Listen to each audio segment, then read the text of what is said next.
यूं ही नहीं मिलती राही को मंजिल, कि यूं ही नहीं मिलती राही को मंजिल, एक जुनून सा दिल में जगाना पड़ता है और भरनी पड़ती है उड़ान बार बार, तिनका तिनका उठाना होता है। So hello and welcome to the Divine Word of Education. I am your mentor Kartikeya Shukla. तो जैसा कि मैंने तुम्हें आज का ज्ञान दिया कि अगर आप किसी राह पर निकल चुके हैं तो आपको मंजिल ये नहीं कि भाई 5 कदम चले और मंजिल मिल गई, नहीं, ऐसा कतई नहीं होने वाला। आप गिरेंगे। वो कहावत है ना, हरिवंश राय बच्चन जी की, कोशिश करने वालों की हार नहीं होती, नन्ही चींटी दाना लेकर चढ़ती है। तो वो कहावत जो पूरी तुमने सुनी है ना, आप 10 बार गिरेंगे लेकिन आपको उठना पड़ेगा और उठ करके आप जब 5 कदम नहीं 50 कदम 500 कदम आगे जाओगे ना, तब आपको मंजिल जरूर मिलेगी। और कभी तुमने तुमने जैसे मान लो चिड़िया को देखा है, चिड़िया अपना घोंसला बनाती है, तिनका उठा के घोंसला बनाती है। एक बार नहीं कि किसी का घोंसला मिल गया वहां से लेकर के आगे। कोयल बर्ड ये चीज करती है कि वो कोयल अपना क्या करती है, अपना अंडा जो है किसी दूसरे के घोंसले में देती है। ठीक, तो तुम्हें कोयल नहीं बनना है, तुम्हें वो मेहनती चिड़िया बनना है जो अपना घोंसला खुद बनाती है। तुम्हारा भी सपना होगा ना कि खुद का घर हो तुम्हारे पास। वही चीज होती है। अभी खैर तुम्हारा सपना ये तो है ही नहीं खुद का घर, अभी तुम तो इतने छोटे हो। ठीक, बेसिकली ये था तुम्हारे लिए आज का ज्ञान। मेहनत करते रहो, सफलता एक ना एक दिन जरूर मिलेगी, मंजिल एक ना एक दिन जरूर मिलेगी। जैसा तुम देख रहे हो, आज हमारा जो है लेक्चर नंबर 3 हम पढ़ रहे हैं principle of inheritance and variation chapter, that is the part of our unit genetics. ठीक है, हमने लास्ट लेक्चर में क्या क्या पढ़ा था? हमने लास्ट लेक्चर में भाई साहब पहले बताया था कि लॉ ऑफ इंडिपेंडेंट असॉर्टमेंट क्या होता है। ठीक है, इंडिपेंडेंट असॉर्टमेंट क्या होता है। फिर हमने लास्ट लेक्चर में ये भी किया था कि what do you know about Mendel's confusion. ठीक है, हमने मेंडल्स लॉ के कॉन्फ्यूजन पढ़े। साथ ही हमने यहाँ पे पढ़े थे मेंडल भाई साहब के कुछ एक्सेप्शंस। ठीक है, 4 एक्सेप्शन आपको बताए थे, उसमें से हमने 2 एक्सेप्शंस कवर कर लिए थे, कोडोमिनेंस और इनकम्प्लीट डोमिनेंस। ठीक है, ये 2 हमने पढ़ के कंप्लीट कर लिए थे। अब आज के लेक्चर में हम जो पढ़ने जा रहे हैं वो एक्सेप्शंस ही हैं। 2 एक्सेप्शंस और बचे थे, वो हम कवर करेंगे। आज हम जो पढ़ रहे हैं वो है एक्सेप्शन नंबर 3, दैट इज पीलियोट्रॉपी।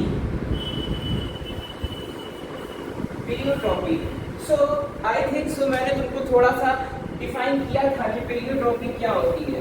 अभी तक मेंडल ने ये कहा था कि एक जीन जो है वो केवल एक ही कैरेक्टर को रिप्रेजेंट करेगा, केवल एक ही कैरेक्टर के बारे में अपना रिप्रेजेंटेशन देगा, या कह सकते हो एक ही कैरेक्टर के बारे में अपने आप को रखेगा। बट यहाँ पे ये कंडीशन देखने को मिली, in the case of exception for Mendel's law, यहाँ पे ये कंडीशन देखने को मिली कि वन जीन, क्या कहा, वन जीन affects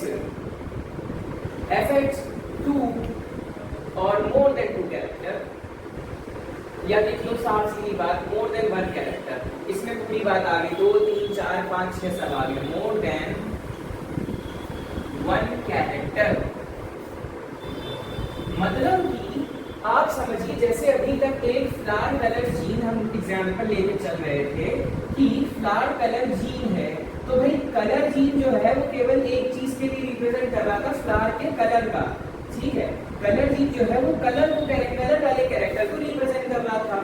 लेकिन और जब हमने फिर ये भी बात की थी कि भाई अलील क्या होते हैं, अलील जैसे मान लो अगर ये कलर ग्रीन है तो ये ग्रीन कलर का एलील यहाँ पे प्रेजेंट होगा, that is responsible for the green colour of a flower. ठीक है, ग्रीन चलो रेड ले लो, मैंने ग्रीन मेरे मुंह से निकल गया, ऐसा कोई वो बात नहीं है। ठीक है, ग्रीन कलर का फ्लावर मिलता है, होता है, ऐसी बात नहीं है कि नहीं होता है, लेकिन तुम लोगों ने नहीं देखा तो चलो रेड कलर का फ्लावर इमेजिन कर लो। ठीक है, तो तुमने क्या देखा कि रेड कलर का जो एलील प्रेजेंट था, that is responsible for the trait. Trait क्या है, रेड कलर, और कैरेक्टर क्या है, कलर। तो अभी तक आप ये देख रहे थे, लेकिन भाई ऐसी एक कंडीशन निकल के, ऐसी एक नहीं बहुत कंडीशन निकल के सामने आई कि जो है एक से ज्यादा कैरेक्टर को एक ही जीन इफेक्ट कर रहा है। Let's have some example. चलो एग्जांपल लिखते हैं तुम्हारे लिए। जैसे अभी जो हमको एनसीईआरटी में भी गिवन है वो चीज हम पढ़ेंगे, जैसे है स्टार्च सिंथेसिस। अब ये ना पूछा सर स्टार्च क्या होता है, ठीक है, इसको कहा जाता है स्टार्च सिंथेसिस, इसका पूरा नाम है गार्डन पी। अब देखिए इन्होंने पी के ऊपर इतनी सारी चीजें देखी, फलाना ढिमकाना, कितनी चीजें इन्होंने बता दी, लेकिन अब जो है इनके पास जो है ये चीज सामने निकल के आ रही थी कि गार्डन पी में स्टार्च का सिंथेसिस जिस हिसाब से हो रहा है वो देखना था। फिर एक बहुत बढ़िया एग्जांपल होता है फेनेल कीटो यूरिया, ठीक है, क्या है, फिनिल केटो यूरिया, ओके। और एक बहुत बड़ी एग्जांपल एक और हम लोग ले सकते हैं, यू ऑल नो अबाउट, आप सबने सुना है सिकल सेल एनीमिया, ठीक है, जिसको हम SCA कहते हैं। इसके बारे में एक शॉर्ट सा इंट्रोडक्शन देते हैं, अभी इसको हम पूरी विस्तार में चर्चा भी करेंगे in our chapter in further topics. Sickle cell anaemia जो होती है बेसिकली उसमें ये ध्यान रख लो RBC की डिसीज होती है, ठीक है। आपकी नॉर्मल RCB जो होती है, RBC जो होती है वो जो होती है वो कॉनकेव शेप की होती है, बाई कॉनकेव होती है, मतलब कह लो इस तरह से होती है, अंदर कैसे थोड़ा सा नहीं बेटर टाइप का होता है। तो लेकिन जब ये जो सिकल सेल एनीमिया होती है इसमें तुम्हारी RBC का साइज बिगड़ जाता है, इसमें तुम्हारी RBC का साइज बिगड़ जाता है और ब्लड क्लॉट होने की संभावना सबसे ज्यादा होती है, ठीक है। ब्लड ढंग से फ्लो नहीं कर पाएगा, ब्लड फ्लो की स्पीड भी रुक जाती है। सो बेसिकली ये था तुम्हारे 3 example. Let's start with our first example, starch synthesis in garden pea, ठीक है। आइए देखते हैं। देखो starch synthesis in garden pea के लिए कुछ चीजें याद कर लेना कि जैसे इसके लिए जो जीन रिस्पॉन्सिबल है, इसके लिए जो जीन रिस्पॉन्सिबल है उसको हम कहते हैं SBE1 जीन। इसका कोई कॉन्सेप्ट नहीं है, तुम्हें बस याद रखना है कि इसके लिए जो जीन रिस्पॉन्सिबल है उसको कहते हैं हम SBE1 जीन, या तो हम इसको कभी कभार नाम दे देते हैं B जीन से, ठीक है। तो ये जो B जीन है ये 2 चीजों के लिए रिस्पॉन्सिबल होने जा रहा है। सबसे पहले तो पहली चीज तो ये SBE जीन क्या है, इसको पूरा नाम है स्टार्च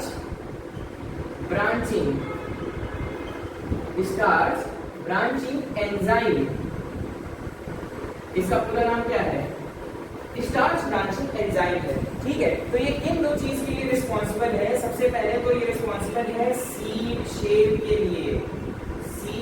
शेप के लिए, और दूसरा है स्टार्च ग्रेन साइज है शायद, यस, स्टार्च ग्रेन साइज के लिए रिस्पॉन्सिबल, ठीक है। सो ये जो जीन है, अब देखो ये किसको इफेक्ट कर रहा है, सीड शेप को भी इफेक्ट कर रहा है और स्टार्च ग्रेन के साइज को भी इफेक्ट कर रहा है। तो अब ये चीज निकल के सामने आ गई कि जो पेलियोट्रॉपी है, मतलब ये चीज सही है कि एक जीन जो है वो कई बार एक से ज्यादा कैरेक्टर को रिप्रेजेंट कर सकती है, ठीक है। चलो जरा इसका क्रॉस भी बना करके देख लेते हैं, सारी चीजें हम क्रॉस से भी समझेंगे। सपोज दैट पेरेंट 1 ऐसा लिख लेते हैं, पेरेंट 2, ठीक है। आइए जरा देखते हैं इसमें क्या हुआ। हमने बनाया कैपिटल बी, दोनों हमने पेरेंट कैसे ले लिए, होमोजाइगस ले लिए। कैसे ले लिया हमने, होमोजाइगस ले लिया। जब हम कैपिटल बी की बात कर रहे हैं तो हमने देखा कि ये जो है सीड का शेप कैसा है, राउंड सीड है, इधर कैसा है, रिंकल्ड सीड है, ठीक है, रिंकल्ड सीड है। फिर जब हमने एक चीज और देखी, ये कैसा है स्टार्च ग्रेन का साइज, तो इसमें कैसा है स्टार्च ग्रेन का साइज, लार्ज स्टार्च ग्रेन है, इधर कैसे है, स्मॉल स्टार्च ग्रेन है। आइए क्रॉस कराइए इनका, सीधी सी बात है, ये बनेगा, ठीक है। ये क्या है, F1 जनरेशन में ये बन गया। फिर अब देखो जब इसका सेल्फ क्रॉस करा हुआ,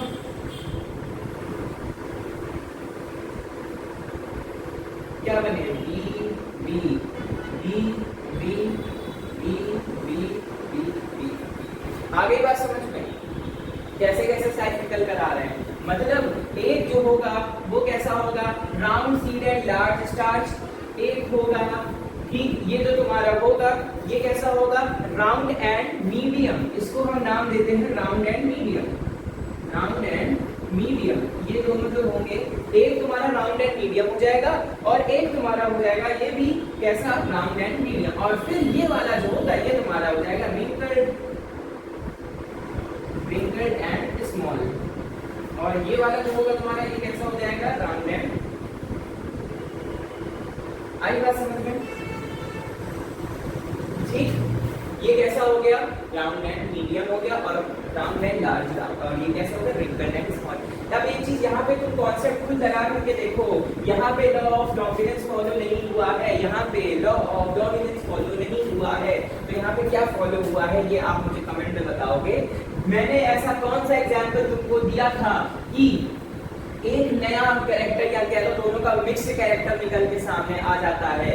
ठीक, मैंने तुमको दो कॉन्सेप्ट बताए थे, एक में मिक्स कैरेक्टर निकल के सामने आ रहे थे, फॉर एग्जाम्पल तुमको फिर बता दे रहे हैं AB ब्लड ग्रुप याद कर लेना, और दूसरा मैंने तुमको एक बताया था जिसमें एक न्यू कैरेक्टर निकल के सामने आ रहा था पिंक फ्लावर का। तो अब ये तुम्हारे लिए होमवर्क है कि तुम कमेंट में ये लिख करके बताओगे कि इन दोनों में से कौन सी चीज तुमको ऊपर दिख रही है कि नहीं दिख रही है कि नहीं, ये भी समझना कि दिख रहा है कि नहीं दिख रहा है। हो सकता है ना दिख रहा हो सकता है इसमें कुछ नया कॉन्सेप्ट हो, और कॉन्सेप्ट को पीरियोट्रॉपी कह रहे हैं, ठीक, या तुमको दिमाग लगा पा रहे हो तो तुम ये लगाना, इसका आंसर मैं तुमको नेक्स्ट वीडियो में जरूर दूंगा, ठीक है। सो बेसिकली ये हमने पढ़ दिया कि स्टार्च सिंथेसिस जो है गार्डन पी में किस हिसाब से हो रहा है। अब देखो ये चीज तुम्हारे निकल के सामने आ गई, अब जरा इनका वो देखते हैं, रेशियोज देख लो कितना आ रहा है, 1 2 3, राउंड के अगर चलोगे तो 1 2 3 राउंड्स हैं, तो यानी कि फिनोटाइपिक रेशियो कैसा हुआ, 3:1, फिनोटाइपिक रेशियो क्या हो रहा है, 3:1, और जीनोटाइपिक रेशियो क्या हो रहा है, 1:2:1,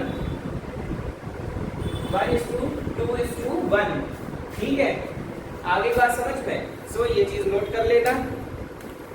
अब देखते हैं आगे, तो इसमें क्या बताया मैंने कि जो तुम्हारा जो बी चीज है, it is responsible for the seed shape as well as starch grain size, ठीक है। तो लेट्स अंडरगो, अब जरा एक कॉन्सेप्ट और पढ़ेंगे,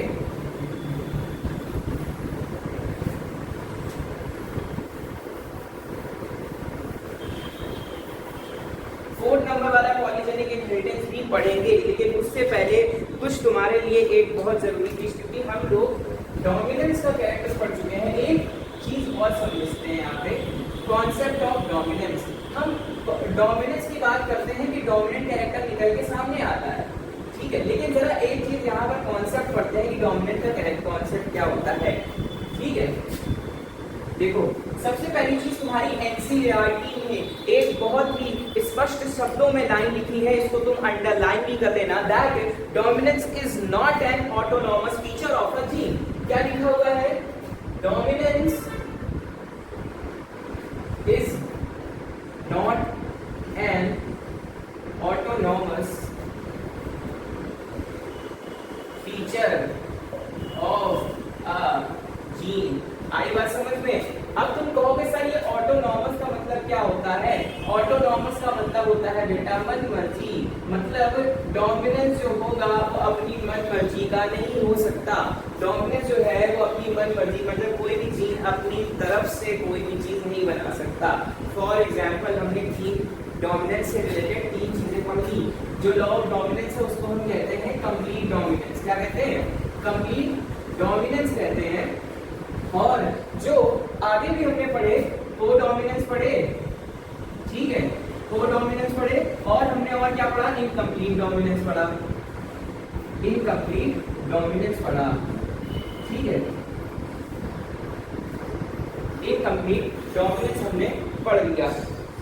अब देखो अगर फ्लावर का ही एग्जांपल लेकर के चलें तो इधर कैसे फ्लावर आ रहे थे? सारे रेड फ्लावर आ रहे थे। डोमिनेंट अगर रेड थे कैरेक्टर, को डोमिनेंस में क्या हो रहा था? रेड और रेड प्लस व्हाइट आ रहे थे, रेड प्लस व्हाइट आ रहे थे। और इनकम्प्लीट डोमिनेंस में फ्लावर ने अपनी कैटेगरी चेंज करके कौन सा कर दिया? पिंक कर दिया। सो ये है बेटा तुम्हारा फीचर। इसको बड़े बड़े शब्दों में स्पष्ट रूप से नोट कर लेना, ठीक है। ये वेरी इंपॉर्टेंट है, इससे नीट में क्वेश्चन आते हैं और जरूर आते हैं। लास्ट ईयर तुम्हारे आईसीएसई बोर्ड में ये क्वेश्चन जरूर आया था कि which of the following shows the autonomous feature of a gene। कुछ बच्चों को ऑटोनॉमस का मतलब ही नहीं पता होता है। ऑटोनॉमस मतलब होता है मन मर्जी, ठीक है, तो वो कौन शो करता है? डोमिनेंट शो करता है। आई बात समझ में? तो ये चीज ध्यान रखना, इसमें बच्चे बहुत कंफ्यूज होते हैं, मैंने बहुतों को इसमें गलती करते हुए देखा है। ठीक, चलिए जरा अब एक बहुत बढ़िया टॉपिक पढ़ने जा रहे हैं हम, जिसको हम कहते हैं मल्टीपल एलिनिज्म। क्या कहते हैं? मल्टीपल एलिनिज्म। लेकिन मल्टीपल एलिनिज्म से पहले एक तुमको जैसे नहीं फिनाइल केटोयूरिया का एक तुम्हारे पास और दिया गया है, ये भी समझ लीजिए, यहीं पे समझ लीजिए। आगे हम इसको एक एग्जांपल में और यूज करेंगे, एक टॉपिक के एग्जांपल में और यूज करेंगे। तो ये चीज यहीं पे क्लियर कर लो कि फिनाइल केटोयूरिया जो होती है, एक तो पहली चीज इसका जो जीन होता है उसको हम कहते हैं PAH जीन। क्या कहते हैं? PAH जीन, यानी फेनाइल एलेनीन, और X जो होता है हाइड्रोलेज। P फॉर ये फिनाइल, फिनाइल ये वो वाला फिनाइल नहीं है, एलेनीन हाइड्रोलेज। ये क्या काम करता है? ये काम करता है तुम्हारे डाइजेशन में। ये क्या करता है? ये तीनों किसके काम आ रहे हैं?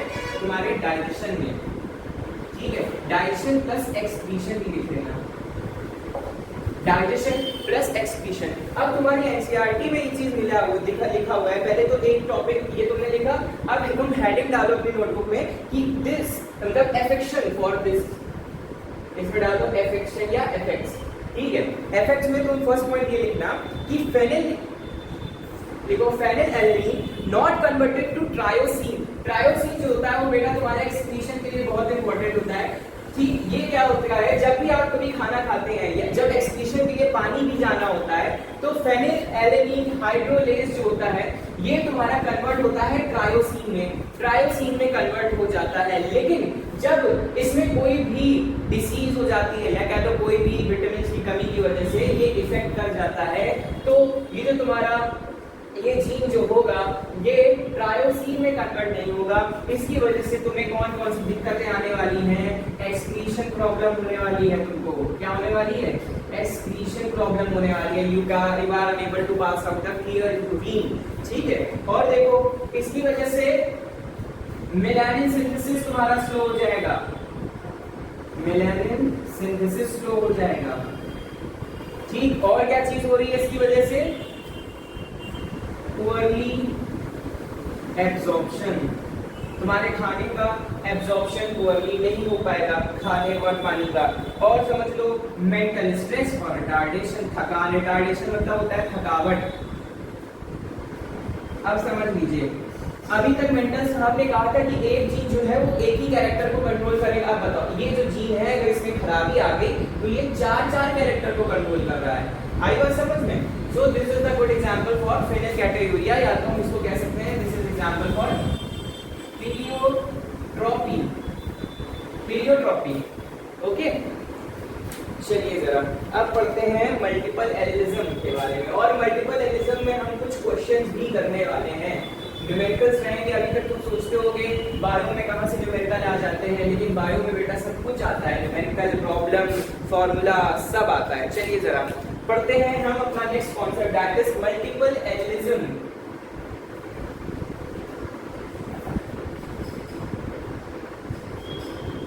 मल्टीपल मतलब सबको पता है ज्यादा, एलिनिज्म मतलब होता है पहली चीज तो एलील देखो, एलील का जो भी फंक्शन कर रहे हैं मतलब एक से ज्यादा एलील फंक्शन कर रहे हैं, तो वो चीज हम पढ़ते हैं मल्टीपल एलिनिज्म में, ठीक है। सबसे पहले तो एक चीज यहाँ पे ये ध्यान रखेंगे कि इसका एक बेसिक फॉर्मूला होता है number of genotype, number of genotype. Question भी तुम्हारे पास ऐसे ही आते हैं, फाइंड द जीनोटाइप रेशियोज और फाइंड द जीनोटाइप। तो जीनोटाइप के लिए फॉर्मूला याद रख लो, n plus n/1 is upon 2, n plus 1/2। यहाँ पर n जो है नंबर ऑफ मल्टीपल एलिनिज्म है, नंबर ऑफ मल्टीपल एलिनिज्म। इसके लिए जो जीन रिस्पॉन्सिबल होते हैं उन जीन्स को कहा जाता है पॉलीजीन्स। क्या कहा जाता है? पॉलीजीन नहीं, पॉलीजीन्स कहा जाता है, ठीक है। एक जीन मतलब ऐसे जीन्स जो मल्टीपल एलिनिज्म शो कर रहे हैं, मतलब एक ही एलील के कई सारे कैरेक्टर शो कर रहे हैं, उनको हम क्या कहते हैं? पॉलीजीन्स कहते हैं। Let's have some example A B O blood group in humans. आई बात समझ में? ABO blood group in human. अभी हमने पढ़ा था कि AB ब्लड ग्रुप था, ठीक है। अभी हमने पढ़ा था कि वो AB ब्लड ग्रुप किसके लिए हम पढ़ते थे? कोडोमिनेंस के लिए पढ़ते थे। अब सर ये O कहाँ से आ गया? भाई तुम लोगों ने ब्लड ग्रुप्स तो सुने होंगे ना कि एक A होता है, B होता है, AB होता है, O होता है, लेकिन इन ओवरऑल केवल 3 ब्लड ग्रुप ही होते हैं। उसी के मिक्सचर से, उसी के कॉम्बिनेशन से हमारे बाकी सारे ब्लड ग्रुप बनते हैं। तो चलिए जरा इसका देखते हैं। सबसे पहले तो याद रखो यहाँ कितने हैं? 1 2 3। चलिए फॉर्मूला पुट करते हैं। मल्टीपल एलिनिज्म कितनी कंडीशन दिख रही है? एक ये दिख रहा है, एक ये दिख रहा है, एक ये दिख रहा है। चलिए स्टार्ट करते हैं। हमको बताना है जीनोटाइप। चलिए क्या आएगा? n की जगह पर रखो 3 + 1 अपॉन 2। सॉल्व करो, कितना आया? 12 अपॉन 2 6 आ गया। 3 + 1 4 4 3 12 12 अपॉन 2 = 6। तो यानी कि यहाँ पे कितने जीनोटाइप बनकर आएंगे? इस केस में 6 जीनोटाइप बनकर आएंगे। लेकिन सर हमें एलिनिज्म तो 3 ही दिए गए हैं, आप 6 जीन्स कैसे बना सकते हैं? चलिए बना के देखते हैं। हमने क्या बात की कि 6 जीन्स बनेंगे, तो चलो जरा देखें कैसे बनते हैं। ठीक, ये तुमको पता है आई जीन होता है। आई gene is responsible for the blood group, ठीक है। इसमें एक हमने लिया IA, एक हमने लिया IB, एक हमने लिया IO। हम कह रहे हैं इसमें 6 बनेंगे। आइए बना के देखते हैं। ठीक, चलो इधर लिखेंगे हम जीनोटाइप। इधर हम क्या लिख रहे हैं? जीनोटाइप लिख रहे हैं। आओ बना।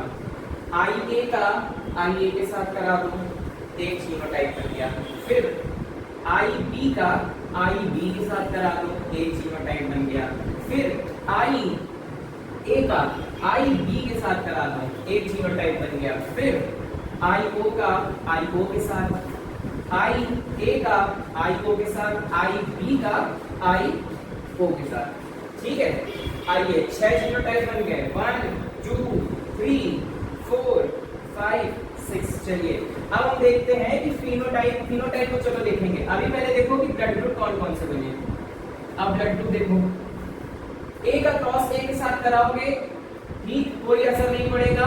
ब्लड ग्रुप कैसा बना? A बना। B का क्रॉस B के साथ कराओगे, कोई असर पड़ेगा? नहीं पड़ेगा, B बनेगा। A और B कोडोमिनेंस नेचर यानी कि कौन सा blood group? AB blood group. O और O यानी O ब्लड ग्रुप। इधर देखो, इनका क्रॉस कराओ, ये रेसेसिव है यानी A और B। कितने ब्लड ग्रुप तुमको मिल गए? 1 2 3 4 मिल गए।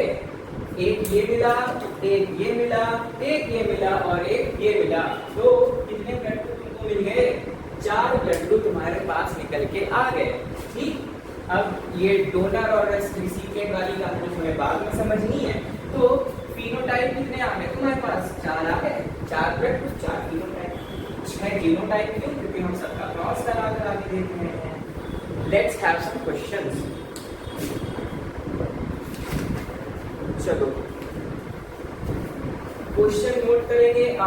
अगर आपको आ रहा है तो वीडियो को पॉज करके, प्रॉपर पॉज करके उसको समझने की कोशिश करो, दिमाग लगाओ। नहीं हो फिर वीडियो को ओपन करके हम फिर से समझेंगे। क्वेश्चन दिया गया है कि 3 children in a family with blood group, मतलब 3 चिल्ड्रन हैं एक फैमिली में। 3 चिल्ड्रन इन अ फैमिली जिनके ब्लड ग्रुप्स क्या है? ब्लड ग्रुप है O, AB and B respectively, ठीक है। सो व्हाट हमको क्या बताना है? Find the genotype of parent. अच्छा, मतलब पेरेंट का जीनोटाइप। चलो जरा दिमाग लगाओ, क्या हो सकता है? हमने कहा कि भाई एक ब्लड ग्रुप O पे निकल के आ रहा है, एक AB है और एक B है। इसका मतलब दिमाग लगाओ, किसी एक का ओ होना चाहिए। इसका मतलब क्या, हम इसको ये लिख सकते हैं कि एक का ये होगा और एक का ये होगा। ठीक, दिमाग लगाया। चलो ये रेसेसिव है, यानी रेसेसिव एक बार निकल के आएगा। ये कैसा कोडोमिनेंस है, कोडोमिनेंस निकल कर आ रहा है। और ये कैसा आ रहा है तुम्हारा, ठीक। चलो जरा देखें करके, एक बार इसको देखते हैं, अगर होता है, नहीं होता तो फिर करेंगे। आई A I O, I B I ओ, चलो देखो जरा क्या निकल के आया। आई A I B I O, I A आई ओ और ये ओ। वेरी गुड, एक ही बार में बन गया हमारे से। ठीक, क्या क्या चीजें निकल के सामने आ रही हैं। इसका मतलब कि हमको ए तो पूछा नहीं, खैर ए भी बनेगा, लेकिन अगर इसमें एक और ए दिया होता तो भी हमारा क्वेश्चन सही होता। ए नहीं पूछा गया है, कोई बात नहीं, हमें ए नहीं बनाना है, कोई दिक्कत नहीं है। हमने कौन से 3 ब्लड को बना दिया, ये बन गया तुम्हारा ए बी, ये बन गया तुम्हारा ओ, ये बन गया तुम्हारा बी। कंप्लीट हमने बना लिया, हमने कर दिखाया। आई बात समझ में। इसका मतलब कि लॉ ऑफ सेग्रीगेशन, कोडोमिनेंस और डोमिनेंस, तीनों लॉ एक ही उसमें कंप्लीट हो गए। चलिए एक क्वेश्चन और देखते हैं। सपोज दैट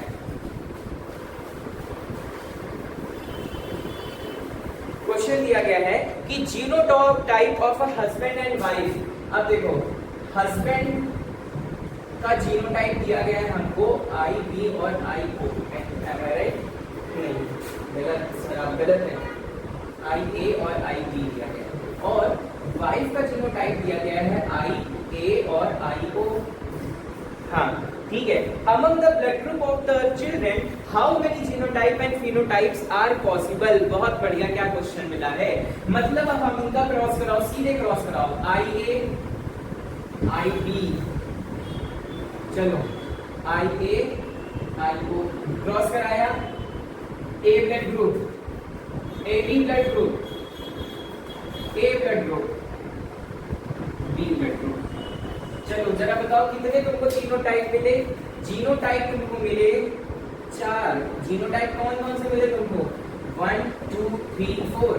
जीनोटाइप कौन से मिले, 4 जीनोटाइप। अब फिनोटाइप कौन से मिले हैं तुमको, फिनोटाइप मिले हैं बेटा तुमको 3 मिले हैं। कैसे मिले हैं, ए ब्लड ग्रुप तो ये दोनों हुए ना, ये दोनों कैसे हैं, ए ब्लड ग्रुप हैं।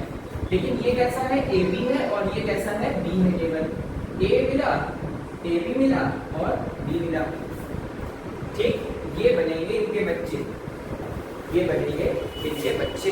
ठीक, अब चलो एक क्वेश्चन और देखते हैं, फिर उसके बाद आगे बढ़ेंगे। क्वेश्चन ये है कि फादर का ब्लड ग्रुप है।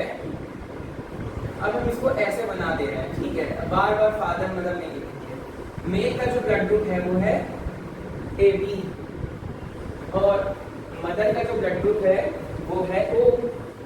सो क्वेश्चन ये है, चिल्ड्रन के ब्लड ग्रुप बताने हैं। बहुत सिंपल क्वेश्चन आ गया है, तो ये तो 2 मिनट में सॉल्व कर लोगे। चलो इसके लिए क्या बनेगा, आई ए आई बी क्रॉस आई ओ भी हो सकता है। ठीक है, इसमें ये कहानी हो सकती है, आई ओ भी हो सकता है और ये भी हो सकता है, या फिर ये भी हो सकता है। ठीक, जो तुमको पसंद आ रहा हो वो लेकर के कर लो। हमको मेंशन नहीं दिया गया है डोमिनेंट या रेसेसिव। अगर यहीं पे लिखा होता, यहाँ पे मेंशन होता मदर का ब्लड ग्रुप को जो है वो है रेसेसिव ओ। ठीक है, रेसेसिव ओ। वैसे कोई इसे रेसेसिव लिखने वाली बात नहीं है, क्योंकि वो क्लियरली दिया गया है कि ओ ब्लड ग्रुप है, यानी कि डोमिनेंट ही होगा। तो चलो सॉल्व करो, I O I A I B, let's solve. तो A blood group, A blood group, B blood group, B blood group, यानी कि ब्लड ग्रुप कैसे बनेंगे, ए और बी। आगे बात समझ में। ये थे तुम्हारे कुछ क्वेश्चंस। चलो जरा, अब तुमको एक क्वेश्चन मैं दे रहा हूं, उसको तुम लोग नोट करो कि an accidental interchange between 2 babies. तुम लोगों ने फिल्मों में ऐसा देखा है ना कि बच्चे बदल दिए जाते हैं। ठीक, तो ये तुम्हारे लिए होमवर्क है। ये क्वेश्चन थोड़ा सा ट्रिकी क्वेश्चन है, इसको दिमाग में रखना। कि ड्यूरिंग एन एक्सीडेंट, या कह लो एन एक्सीडेंटल इंटरचेंज, भाषा अच्छी लग रही है, एन एक्सीडेंटल इंटरचेंज मतलब इंटरचेंज ऑफ टू बेबीज, दो बच्चे जो हैं वो बदल दिए गए हैं अस्पताल में, two babies in a hospital, the baby of blood group a could not be rightly given to a people.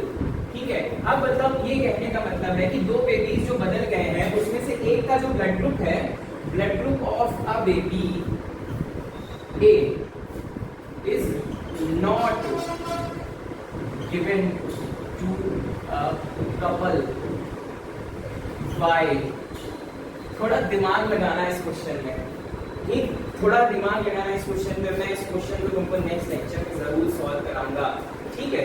तुम्हारे दिमाग ये लगाना है कि दो बच्चे आपस में बदल दिए गए हैं, उसमें से एक बच्चे का ब्लड ग्रुप है ए, लेकिन वो एक कपल को जिसको दिया गया है उसको कतई नहीं देना चाहिए था। जिस भी कपल को दिया गया है उसको कतई नहीं देना चाहिए था।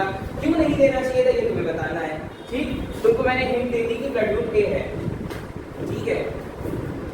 अगर तुम्हें दूसरी हिंट चाहिए तो जो दूसरा बेबी है, blood group of second baby, उसका मैं हिंट तुमको दे देता हूँ, उसका ब्लड ग्रुप। बस अब बताओ, अब ये क्वेश्चन इस हिंट के बाद बहुत हलवा हो गया है, इसको सॉल्व करके आना, ठीक। और कुछ क्वेश्चन बचे नहीं। डाई हाइब्रिड क्रॉस हम लोग लास्ट लेक्चर में कंप्लीट कर चुके हैं।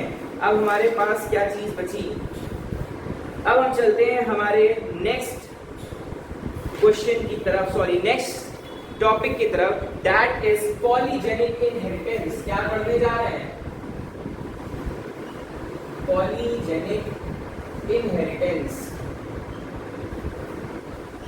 इसके बारे में मैंने तुमको ये बताया था कि two or more than two genes, two or more than two genes responsible for one character। अच्छा, यहाँ पे भी जो जीन्स होंगे आप उसमें भी पढ़ा था मल्टीपल एलिज्म में, उनको भी पॉलीजीन्स कह रहे थे, इनको भी पॉलीजीन्स कहेंगे, ठीक है। इनको भी क्या कहेंगे? पॉलीजीन्स कहेंगे। फॉर एग्जाम्पल यहाँ पे दिए हैं उनको skin colour in humans, skin colour in humans, ठीक है। तो चलिए जरा इसमें देखते हैं क्या चीज निकल करके सामने आएगी। ये जो स्किन कलर होता है ह्यूमंस का, ठीक, ये तुम्हारे 3 जीन्स के हेल्प से होता है। हम इसको नाम दे देते हैं ए, बी और सी। फॉर एग्जाम्पल हमने ये लेकर के चल लिया, तो तुम्हारे इसमें देखो जरा, अब जब अगर ये वाला एग्जाम्पल लेकर चलोगे तो उसमें तुम्हारी जो स्किन होगी वो तुम्हारी डार्क होगी, मतलब इस कंडीशन में तुम्हारा मेलेनिन जो है वो हाई लेवल पे है। और जब यहीं पे हम सब स्मॉल लिखते हैं, इसका मतलब ये जो तुम्हारी स्किन कलर होगी ये लाइट होगी, मेलेनिन का लेवल लो है, मेलेनिन का लेवल लो है। तुमने वो देखोगे ना बिल्कुल गोरे चिट्टे लोग, कई बार जो तुम्हें देखते हो तो उनकी स्किन थोड़ी सी अजीब सी होती है, वो बिल्कुल अंग्रेज जैसे लगते हैं, उनमें मेलेनिन की कमी होती है, और ऐसे लोगों को हम कहते हैं एल्बिनिज्म। याद आया एल्बिनिज्म से कुछ? सीबीएसई का क्वेश्चन पेपर जो मैंने डिस्कस कराया था उसमें एल्बिनिज्म नाम की बीमारी को यूज किया गया था। एल्बिनिज्म बीमारी नहीं, एक तरह से डेफिशिएंसी है, इसमें उनको कोई दिक्कत नहीं होती, बस लेकिन क्या है उनके पास उनको धूप से एलर्जी रहती है ज्यादातर, तो इसीलिए वो जो है कभी तुमको देखना वो फुल कपड़े ही पहन के ज्यादातर निकलते हैं, ठीक। और अगर नहीं निकलते हैं फिर घर जाकर फिर रोते हैं। आई बात समझ में? तो ये होता है तुम्हारा मेलेनिन उसमें डाउन होता है, इस वजह से होता है, ठीक। अब इनका बेसिकली अगर तुम्हें क्रॉस कराना हो तो करा सकते हो, नहीं कराना तो कोई ऐसी बड़ी बात नहीं है, इसमें यही चीज तुमको मेन पढ़नी है। क्रॉस कराओगे क्या निकल के आएगा? खत्म कहानी। That is your polygenic inheritance, ठीक। इसमें एक दो चीज और बता दें। अब देखो, जैसे मान लो ये चीज तुमने देखी ना, इस कंडीशन में हम इसको कहते हैं इंटरमीडिएट। क्या देखा तुमने? इंटरमीडिएट, मतलब कि अगर जिसका मेलानिन, एक पेरेंट का मेलानिन जो है वो डार्क है और दूसरे पेरेंट का लाइट है, तो उनके बच्चे कैसे होंगे? इंटरमीडिएट होंगे, उनमें डार्क भी हो सकता है, लाइट भी हो सकता है। ठीक, सो बेसिकली ये था तुम्हारा आज के लिए पूरा टॉपिक। नेक्स्ट लेक्चर में हम क्या करने वाले हैं, क्रोमोसोमल थ्योरी ऑफ इनहेरिटेंस। बड़ा चैप्टर है, बड़ा टॉपिक है, और इसको समझने के लिए तुमको बहुत ही ज्यादा शांत दिमाग चाहिए होगा, इसलिए मैं ये आज कंप्लीट नहीं कर रहा हूँ। ये तो मैंने तुमको पढ़ा दिया, मैं चाहूँ तो मेरे पास टाइम बचा हुआ है, मैं तुम्हें आगे फर्दर पढ़ा सकता हूँ क्रोमोसोमल थ्योरी, लेकिन पढ़ा इसलिए नहीं रहा हूँ क्योंकि वो एक फ्रेश वीडियो रहेगा, फ्रेश दिमाग से पढ़ोगे उसको। आगे वाले जितने टॉपिक हैं, ये तो सब अभी बच्चे थे, इसके आगे आने वाले जितने भी टॉपिक्स हैं वो सब बहुत ही ज्यादा एडवांस टॉपिक है, उसको समझने के लिए दिमाग की जरूरत है, फ्रेश दिमाग की सबसे ज्यादा। ओके, आई बात समझ में? So basically this is for today guys. I hope तुमको आज का वीडियो पसंद आया हो, जो भी मैंने तुमको टॉपिक यहाँ कराए हैं तुमको समझ में आए होंगे। सो हंसते रहो, इसी तरह से हंसते रहो, मुस्कुराते रहो। डिवाइन रोड ऑफ एजुकेशन को लाइक, शेयर एंड सब्सक्राइब करना मत भूलना। Thank you.